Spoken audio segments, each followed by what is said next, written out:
नमस्कार, मैं रीना तिवारी एक बार फिर से आप सभी का बहुत बहुत स्वागत करती हूँ अपने यूट्यूब चैनल में। और आज हम लोग सामाजिक विज्ञान के अंतर्गत नागरिक शास्त्र से जुड़ा हुआ एक बहुत इम्पोर्टेंट चैप्टर संघवाद पढ़ने वाले हैं। तो देर न करते हुए इस क्लास की शुरुआत करते हैं और चलिए देखते हैं आज का चैप्टर संघवाद। तो सबसे पहले इसके की पॉइंट्स देखेंगे, उसके बाद फिर इससे जुड़े हुए इम्पोर्टेंट एमसीक्यूज देखेंगे। तो चलिए पहला पॉइंट है हमारा संघवाद क्या है। संघवाद क्या है, तो चलिए देखते हैं। जैसा कि हम जानते हैं संघवाद जो है एक शासन की प्रणाली है, व्यवस्था है जिसमें सत्ता का विभाजन जो है एक केंद्रीय प्राधिकरण और एक देश की विभिन्न प्रांतीय इकाइयों के बीच में जो है वो होता है। इसमें जो सरकार होती है वो दो या दो से अधिक स्तर के होते हैं। सरकार का जो स्तर होता है वो दो या फिर दो से अधिक का जो है वो होता है। तो इस तरह से ये संघवाद है कि संघवाद शासन की वो प्रणाली है जिसमें सत्ता का विभाजन जो है एक केंद्रीय प्राधिकरण और देश की विभिन्न प्रांतीय इकाइयों के बीच में जो है वो होता है, जिसमें दो या दो से अधिक जो है वो सरकार के स्तर होते हैं।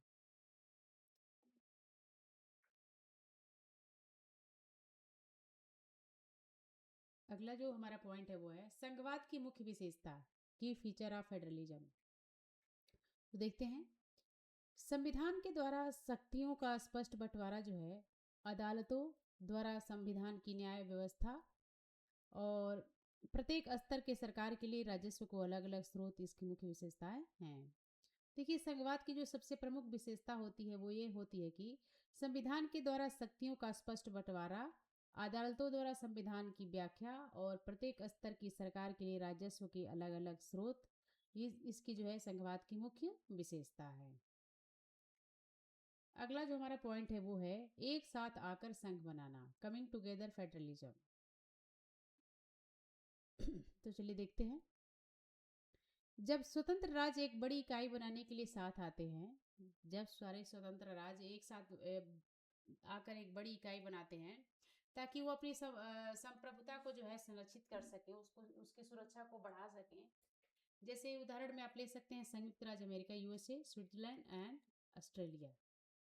तो ये जो है एक साथ आकर जो है वो संघ बनाते, एक बड़ी इकाई बनाते हैं ताकि वो अपनी संप्रभुता को जो है वो संरक्षित कर सके।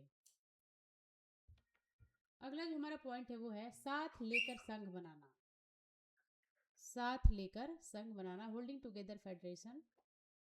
देखते हैं, जब भी कोई बड़ा देश जो है अपनी शक्तियों को राज्यों और केंद्र सरकार के बीच में बांटने का जो है निर्णय लेता है, जैसे कि भारत है, स्पेन है, बेल्जियम है, तो यहाँ पर जो सरकार होती है वो केंद्र स्तर की जो सरकार होती है वो काफ़ी शक्तिशाली जो है वो होती है।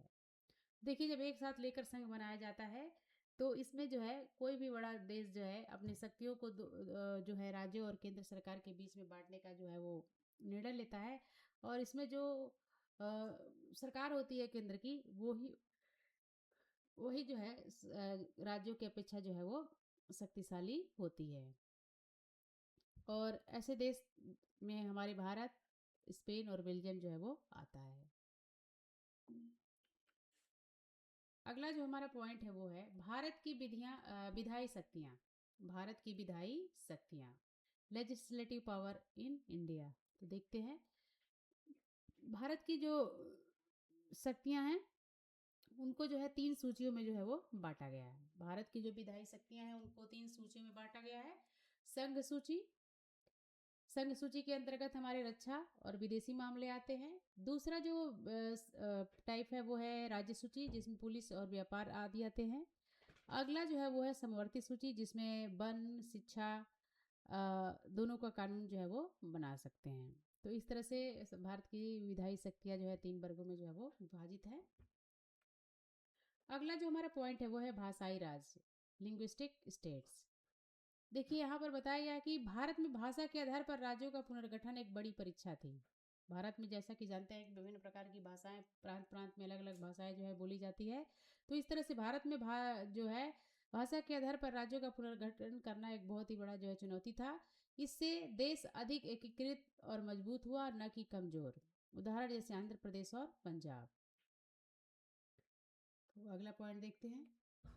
अगला जो पॉइंट है हमारा वो है भाषा नीति, लैंग्वेज पॉलिसी। भाषा नीति, लैंग्वेज पॉलिसी। भारत में किसी एक भाषा को राष्ट्रभाषा नहीं बनाया गया। देखिए, भारत में किसी एक भाषा को राष्ट्रभाषा नहीं बनाया गया। हिंदी को राजभाषा, ऑफिशियल लैंग्वेज का दर्जा जो है वो दिया गया, लेकिन इसके साथ ही 21 और भी अन्य भाषाएं हैं जिनको अनुसूचित भाषाओं की सूची में जो है वो रखा गया है। तो ये भारत की जो है भाषा नीति है, लैंग्वेज पॉलिसी है, और इसमें जो है भारत में जो है किसी एक भाषा को राष्ट्रभाषा नहीं बनाया गया है, बल्कि हिंदी को राजभाषा यानी कि ऑफिशियल लैंग्वेज के रूप में जो है वो दर्जा दिया गया है। लेकिन इसी के साथ ही साथ अनेक जो 21 भाषाएं हैं अलग अलग, उनको जो है अनुसूचित भाषाओं की सूची में जो है वो रखा गया है। अगला हमारा पॉइंट है केंद्र राज्य संबंध, centre state relation. Centre state relation में देखते हैं, गठबंधन सरकार का दौर जो है वो शुरू हुआ कब? 1990 के बाद। गठबंधन सरकार का जो दौर है, जो इस समय काफ़ी प्रचलन है, वो 1990 के बाद जो है शुरू हुआ, और केंद्र राज्य संबंधों को भी जो है वो सुधारा है। अब केंद्र की सरकार मनमाने ढंग से राज्य सरकारों को बर्खास्त जो है वो नहीं कर सकती।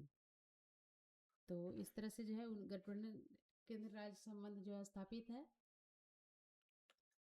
अगला जो हमारा पॉइंट है वो है भारत में विकेंद्रीकरण, डिसेंट्रलाइजेशन इन इंडिया। तो देखते हैं, 1992 में संविधान में संशोधन कर तीसरे स्तर यानी कि पंचायती राज और नगर पालिका को जो है मजबूत बनाया गया। देखिए, 1992 के बाद जो है संविधान में संशोधन करके जो है तीसरा जो स्तर है पंचायती राज या फिर नगर निगम पालिका है, इसको जो है काफ़ी मजबूत बनाया गया, और इसमें जो है महिलाओं के लिए जो है 1/3 सीटें जो है आरक्षित की गई हैं। तो इस तरह से जो है भारत में विकेंद्रीकरण किया गया, डिसेंट्रलाइजेशन किया गया। संविधान में 1992 के बाद जो है संशोधन कर तीसरे स्तर पंचायती राज और नगर पालिका को है काफ़ी मजबूत जो है वो बनाया गया। अगला जो पॉइंट है वो है गठबंधन सरकार, कोलिशन गवर्नमेंट। तो आइए देखते हैं। तो जैसे जानते हैं गठबंधन सरकार कब बनती है, आजकल काफ़ी प्रचलन में है।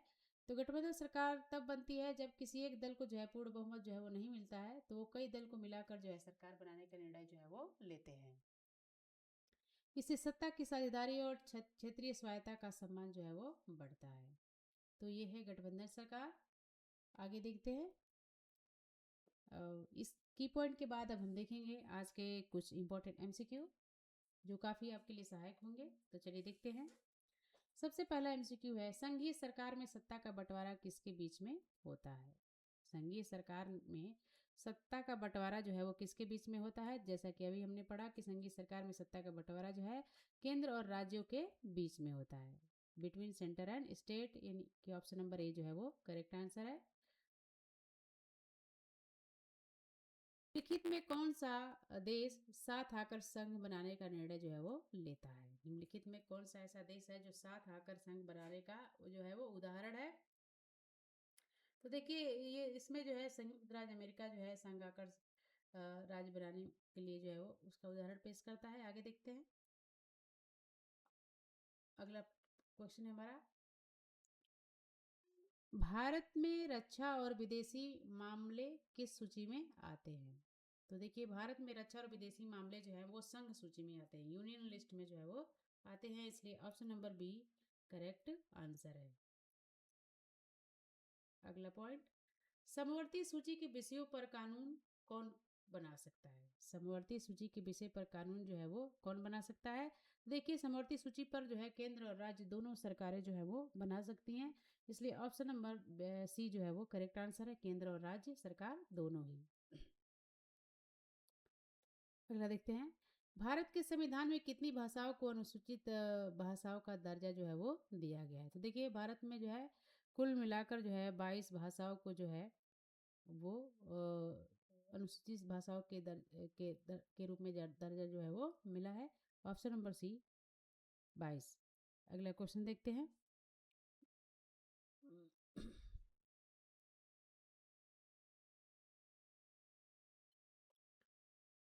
अगला क्वेश्चन है हमारा, विकेंद्रीकरण की दिशा में बड़ा कदम कब उठाया गया? विकेंद्रीकरण की दिशा में बड़ा कदम जो है वो कब उठाया गया? तो देखिए ये जो है 1992 में जो है वो उठाया गया था बड़ा कदम, जैसा अभी हम लोगों ने पढ़ा। तो ऑप्शन नंबर बी जो है करेक्ट आंसर है। अगला क्वेश्चन देखते हैं। नगर निगम के प्रमुख को क्या कहते हैं? नगर निगम के प्रमुख को क्या करते हैं? तो देखिए नगर निगम के प्रमुख जो है मेयर कहते हैं या फिर महापौर कहते हैं, इसलिए ऑप्शन नंबर सी मेयर जो है वो करेक्ट आंसर है। अगला क्वेश्चन, पंचायती राज व्यवस्था में जो है महिलाओं के लिए कितनी सीटें आरक्षित की गई हैं? तो इस तरह से देखते हैं कि पंचायती राज व्यवस्था में जो है 1/3 जो है वो महिलाओं के लिए सीट जो है आरक्षित की गई है, इसलिए ऑप्शन नंबर बी जो है वो करेक्ट आंसर है। अगला क्वेश्चन देखते हैं। अवशिष्ट शक्तियों पर कानून बनाने का अधिकार किसे है?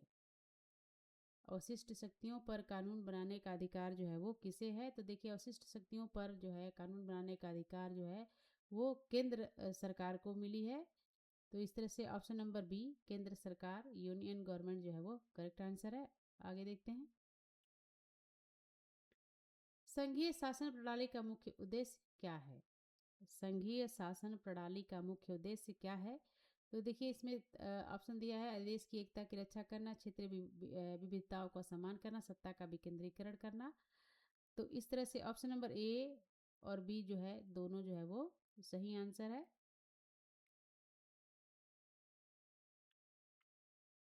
अगला क्वेश्चन, भारत में स्थानीय स्वशासन की संस्थाओं का चुनाव कौन कराता है? भारत में जो स्थानीय स्वशासन की संस्थाएं हैं उनका चुनाव जो है वो कौन कराता है? तो देखिए उनका चुनाव जो है राज्य चुनाव आयोग जो है वो कराता है स्थानीय स्वशासन का चुनाव। Option number B correct answer है, राज्य चुनाव आयोग। अगला क्वेश्चन, साथ लेकर संघ बनाना उदाहरण देश कौन सा है? साथ लेकर संघ बनाना जो है इसमें जो है option number B correct answer है, भारत। आगे देखते हैं। शिक्षा, वन और विवाह किस सूची के विषय हैं? शिक्षा, वन और विभाग जो है वो किस संघ की सूची है? तो समवर्ती सूची है। तो आगे देखते हैं अगला क्वेश्चन, हिंदी भारत की कौन सी भाषा है? हिंदी भारत की कौन सी भाषा है? तो हिंदी देखिए भारत की राजभाषा है, ऑफिशियल लैंग्वेज है। ऑप्शन नंबर बी जो है करेक्ट आंसर है। अगला क्वेश्चन, 1990 के बाद भारत में किस प्रकार की सरकारों का उदय हुआ?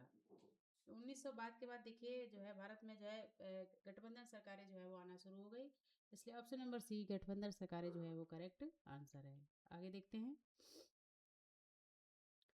जिला परिषद की राजनीतिक प्रधान कौन होता है? तो देखिए जिला परिषद का राजनीतिक प्रधान जो होता है जिला परिषद अध्यक्ष होता है, इसलिए ऑप्शन नंबर बी जिला परिषद अध्यक्ष जो है वो करेक्ट आंसर है। आगे देखते हैं।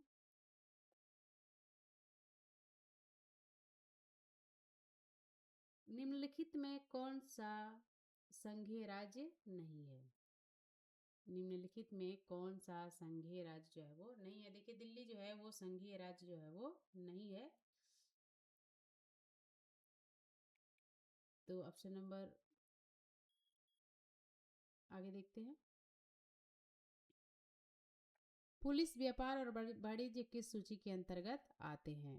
पुलिस, व्यापार और वाणिज्य जो है वो राज्य सूची के अंतर्गत जो है वो आते हैं, इसलिए ऑप्शन नंबर बी जो है वो करेक्ट आंसर है। अगला क्वेश्चन, संघवाद की आत्मा क्या है? संघवाद की आत्मा जो है सत्ता की साझेदारी है, पावर शेयरिंग जो है वो संघवाद की जो है वो आत्मा माना जाता है, ऑप्शन नंबर बी। अगला क्वेश्चन, भारत में वास्तविक विकेंद्रीकरण की शुरुआत जो है वो कब हुई थी? भारत में वास्तविक विकेंद्रीकरण की शुरुआत जो है 1992 यानी कि 1992 में जो है शुरू हुई थी, option number C correct answer है। अगला क्वेश्चन,